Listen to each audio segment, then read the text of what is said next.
Welcome back to our channel. So today in this video we are going to discuss about how to create a geofilter for an event in Snapchat. So without wasting much of our time, let's get straight into the video.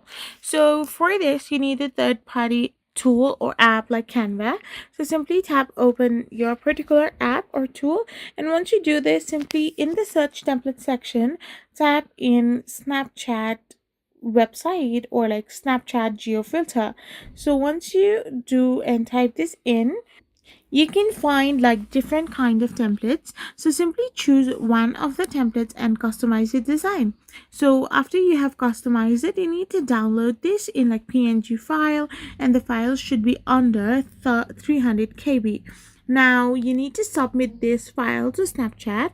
So you need to simply go and create an account in Snapchat on demand Geofilter and click on create now. Now you need to upload your PNG file that you have created and set the date and time your filter will be available.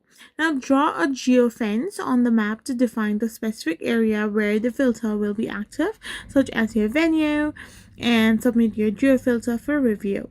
So this is how you can simply do this.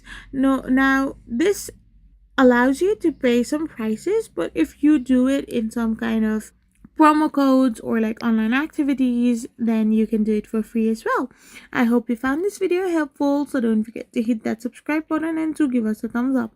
We will be back again with more informative videos. Thank you for watching and stay tuned for our next video.